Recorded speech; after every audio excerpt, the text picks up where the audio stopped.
Good morning, Green Spring. Today we're going to talk about the U.S. entry into World War I. It happened 100 years ago today on April the 6th, 1917. And we declared war on the Central Powers of Germany and Austria and Hungary, the Austria-Hungarian Empire. And we joined the allies of Great Britain, France, and Italy, and others to fight in the war to end all wars. Joining me to discuss the subject today, we have Greg Cizek and Jane Curtis. It's a pleasure to have both of you to discuss the World War I today. We have 28 minutes to discuss a subject that has been treated in hundreds of books, and it will be the subject of programs on channels 22 and 26 on the 10th, 11th, and 12th of April at 9 p.m. and on channel 32 on the 25th of April at 10 p.m.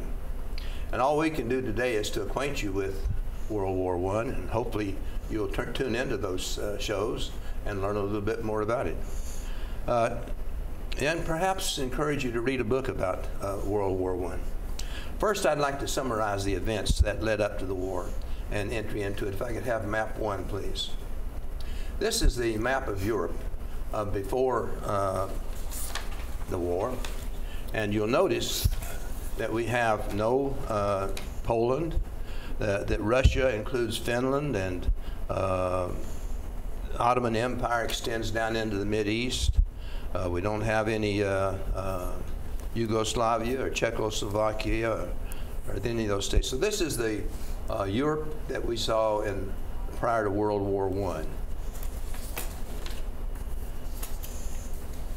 And the trigger for the war was the assassination of the Archduke Ferdinand of Austria-Hungary. He was to be the successor in power there, and he was killed by a native of Serbia.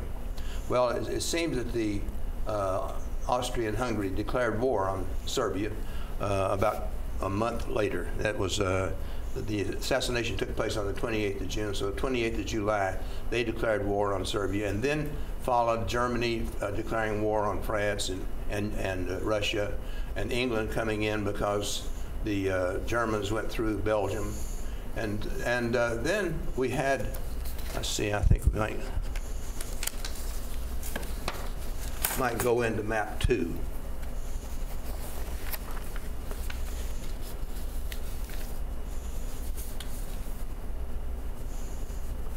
And on map 2, we see the attacks of the Central Powers against Russia on the east, and then the Western Front. You see the little red line up there northeast of France. So those are the attacks, and then the attacks down into Serbia, and eventually on down into the other parts of the Europe. Now on map 3, we see the major campaigns, and you'll see that we have campaigns reaching down into Turkey. We have the Gallipoli campaign, and we have the other fronts there, the Balkan campaigns, the Caucasus campaign, and there were several fronts that the Allies and the Central Powers were fighting on. So this gives you some feel for the extent of the war in Europe. Not only did we have a war in Europe, but we also had a war in the Pacific, and we had very quickly though, the Allies were able to overtake the German islands and territories in the Pacific. And within the first year, all of those were under Allied commands. Now in map 4, we see the situation when the U.S. entered the war, and that shows a stabilized line across. Well, I had these all in order. Here we are. That shows a stabilized line across the north part of France. And if you'll notice, it's not very far from Paris. As a matter of fact, they reached within about 50 miles of Paris. But the Allies, what happened is the Germans came through Hungary and Belgium, and when they hit Belgium, the British came in. They sent a fairly good-sized force across the straits and helped the French hold the German attack, and therefore they stabilized initially the line that you see big bulge there toward Paris, but they drove the Germans back into that brown line. And you can see the brown line that, I hope it shows up well. Yeah, it shows up well on the map. That's where they wound up, and they stayed there for about two and a half years before they really they attacked each other, and they tried their best to break through, but it didn't work. So the deepest penetration, as I said, was that toward Paris that you saw. So Jane, would you tell us a little bit about what led up, what the events and the issues that led us into the war?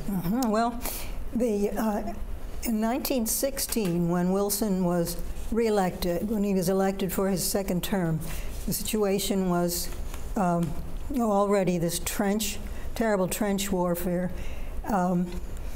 He resisted. His first term began in 1912, so the war began in 1914. And already there were people who were saying, oh, we've got to go and stamp this down.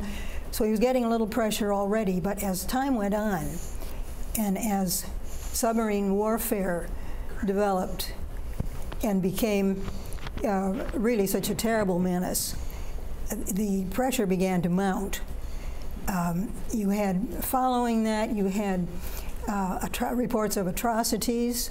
You had the use of gas beginning in the middle of the war. See, in 1916, they were halfway through the war. They didn't know it, of course, but it was two and some years when he was reelected.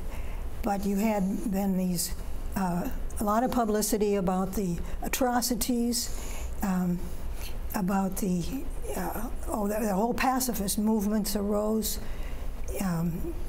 In the international sphere, there was growing pressure because the world banking, world trade were beginning to be put seriously askew by this, let alone then the depredations on the traffic on the Atlantic Ocean primarily. And then you had a strong factor, Wilson's idealism. Wilson was not yet in the terrible health problems that he came to later, but he was all for democracy, and he wanted self-determination, and these things were behind what he was doing there. Now this shows one of the cartoons that came out at the time. Vote for Wilson, he kept us out of war. Now even people who were tending to think maybe we ought to do something about this said, yes, yes, he did, and it's better if we don't get in and fight. Now, another picture here shows this one is Wilson peering timidly out the door, and in front is this savage-looking dog. This represents the jingoist side, and that's kind of a funny word, but the idea, jingoism was meaning that your country is always right, and you've got to go out and be belligerent toward anybody that gets in your way. And he, shown behind the door there, now the jingoists wanted to jump right in and do something about it. So he's getting pressure from them, political cartoons here. But gradually, as time wore on then, things began to happen to Americans and American shipping. In 1915, in May, the Lusitania was torpedoed between England and Ireland, and the protest against that was very strong, and they said, we've got to get in there and do this. But the Germans said, and of course, our government talked to the Germans about this and said, look here. And they said, but we gave you fair warning, which they did. The New York newspapers carried warnings.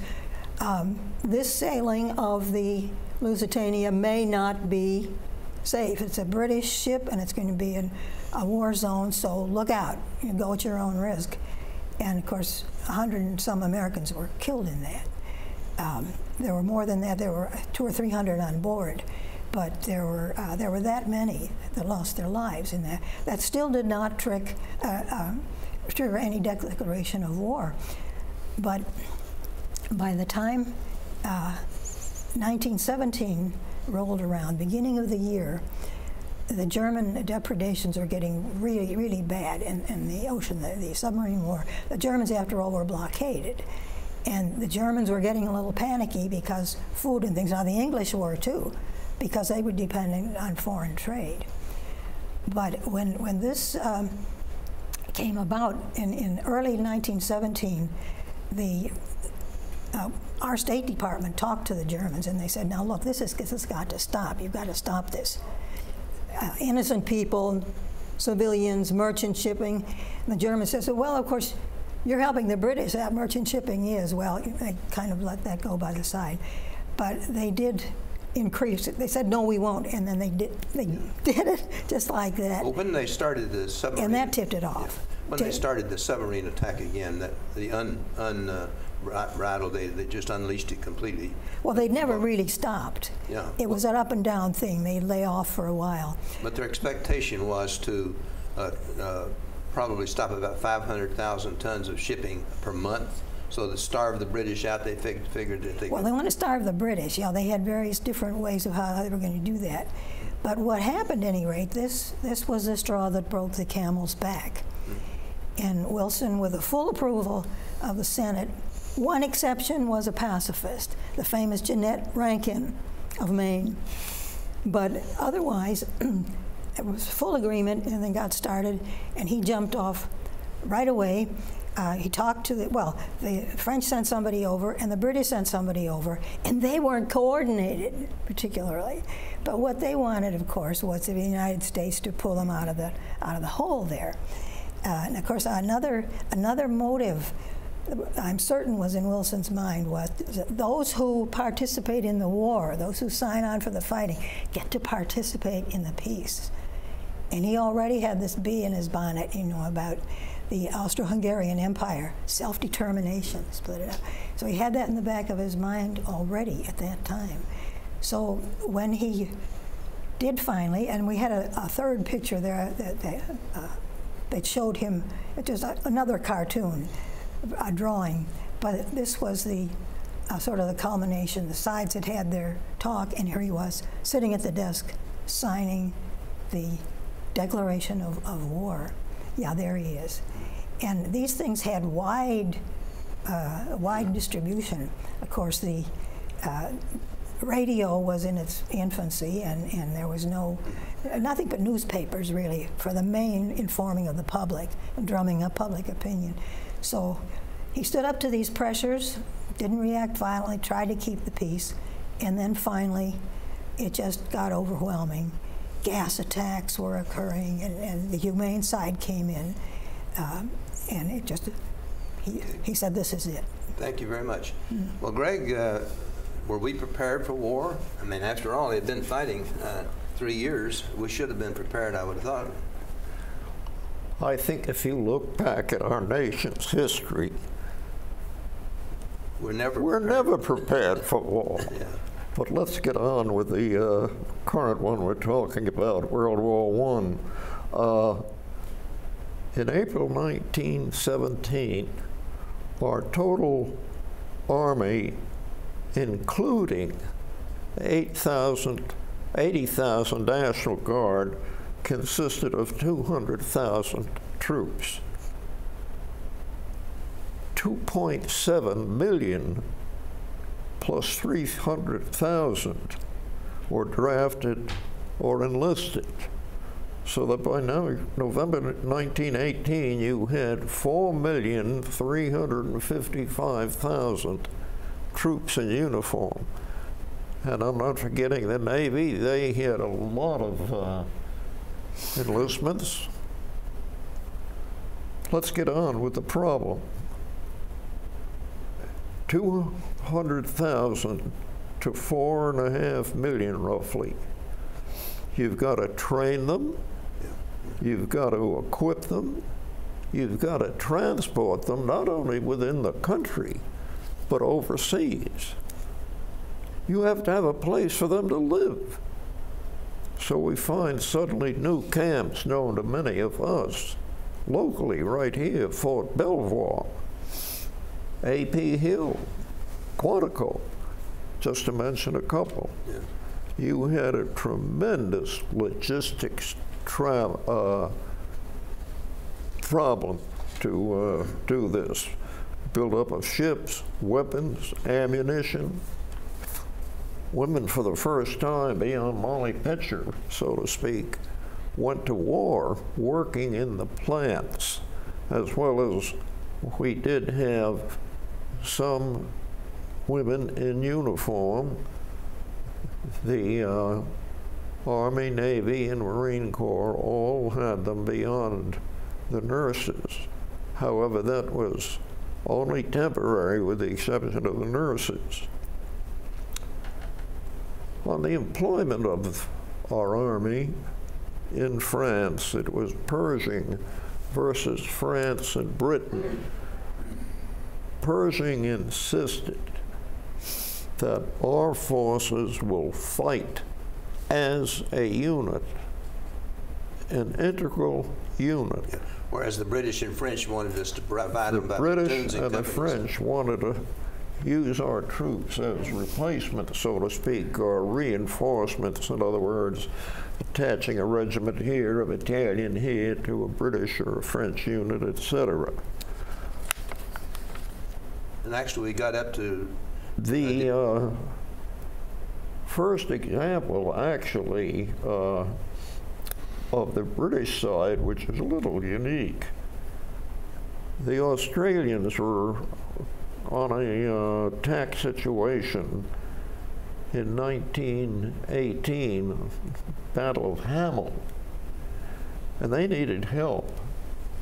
So we did send a regiment of U.S. troops over there. And the other interesting thing about this battle for our troops was the first time it not only included close air support, bombing, supplying, it included also the integration of our units into another force.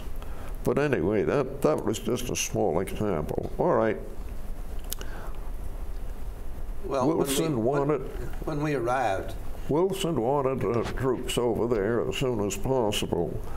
So the 1st Army Division and a brigade of Marines were sent over. They arrived into France on 25 June 1917. And that's where, of course, the statement, Lafayette, we are here, nobody really knows who said that. That made a good story.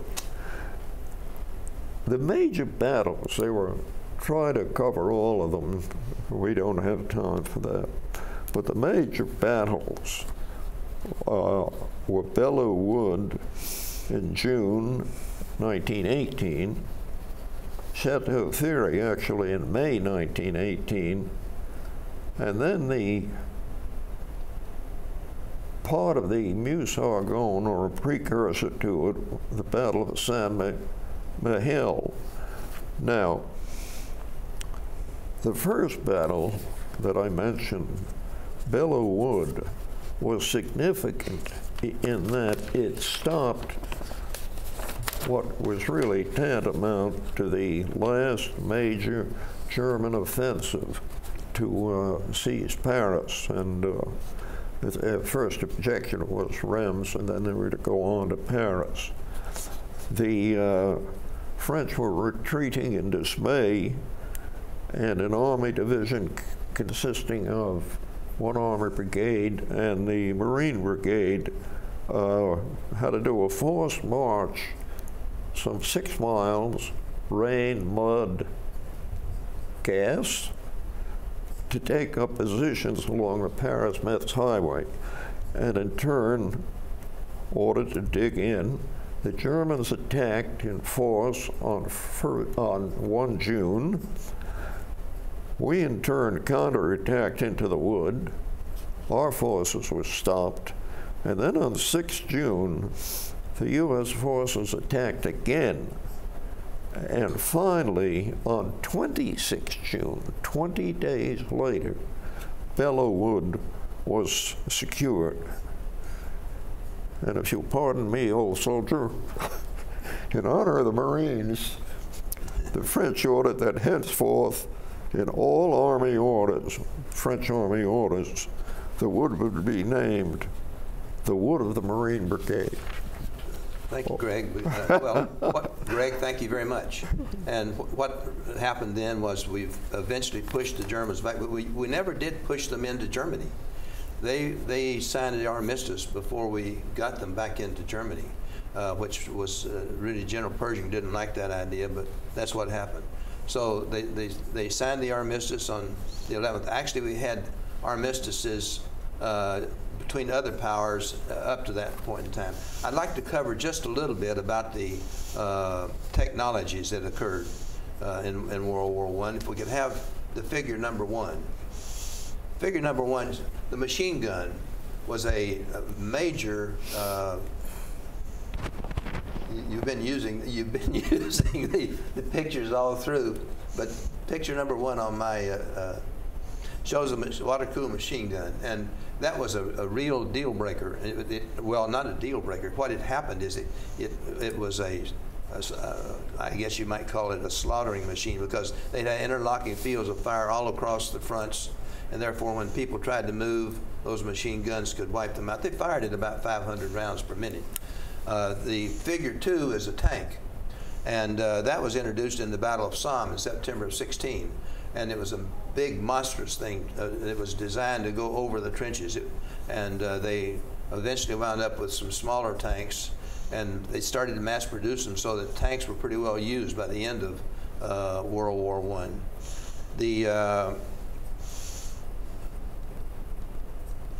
Let's see. Aircraft. We started, the U.S., because of the rights, copyright and patent laws, we did very little to develop military aircraft. But Germany and France and Britain, all 3 of them had developed fairly good aircraft. They were still about 100 miles an hour or something like that, but they were able to carry bombs. They were able to do reconnaissance. They had machine guns so that they could do the close support attack that you mentioned. So that was the aircraft. Now, submarines, and Jane mentioned the submarine attacks and the increase in the submarine attacks that was the final straw. And so here's an example of the submarines that we had in World War I. And finally, the gas that Greg mentioned, the gas attacks. They started out with chlorine, and they also used mustard gases, and those were terrible. And there's a picture that shows well, that shows the machine gun and the troops in the protective uniforms. But the last one should show the use of gas along the whole front. Figure numbers. That's it. That was it. And it showed. There it is. And that's the gas, and it's being sprayed across the front. And of course, you've got to have the correct wind conditions. It's got to be to your back. So that's the technologies and the technologies that we used in the subsequent wars. So I think we need to wind up this here pretty quickly. Jane, would you tell us a bit about the events that ending the war and some of the terms of the treaties? Well, time is getting a little short. I think it's often considered that the last German effort, that offensive in March 1918, they made one last try over the top, and unfortunately they were beaten back. And had it not been for American forces there, of course, who knows what might have come out of that. Both sides were thoroughly exhausted. Yeah. And the population was exhausted. This war was terribly hard on the civilian populations in both countries. They were hungry. I think about 15% of the German males, active males, were killed. I've not seen a figure for that, but who wasn't killed was a lot of them were maimed for life. But the war, I want to mention here now, the war did not, this overlaps a little bit to our next thing here, the war did not end for the United States at that point, because it continued, operations continued in the Far East. Yes. And now Wilson had originally agreed to send some forces out there to participate in the war. And his main pressures at that point were not what they had been before, just to enter the war. The pressures were, for example, the Kerensky government. This was occurring in April of 1917. The British were on their uppers, at least in the airfield. People maybe lasted 2 weeks at the front. But the Russians had had a, I guess, bloodless revolution in March, and a liberal government under Kerensky had taken hold. Now, this was great news for Wilson, because here was democracy maybe going to sprout and all that. So his idea there was, by all means, back it up. And then a second idea, a second thing of that, we had equipment. We had sent 300 locomotives over, and they went up to Murmansk and landed on the Arctic and came down, because we had been tasked with running and protecting the Trans-Siberian Railway, a vital thing for keeping Europe and the Far East in touch. In the Far East, they hoped to get out there. There was a Czech brigade, former Balkan prisoners in Russia, were granted permission by the Russians to take the Trans-Siberian, go out to the east, reform, come back, and help win the war in Europe, which, of course, didn't happen quite that way. Well, actually, the last treaty was signed with the Ottoman Empire on the 1924. So that, I guess, that was the final end of the war. Well, of the whole war. But what I mean is, our active participation went on. But we've got about 1 minute, and I would like to show the map that occurred after the treaties and after all. So if I could have that last map of Europe. Map number 5.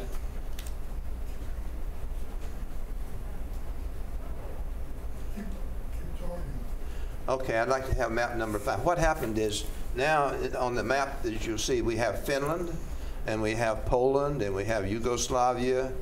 We have quite a different Europe from the Europe that we had on the map that I showed you before. So that's the end of World War I. Wound up with a whole different Europe.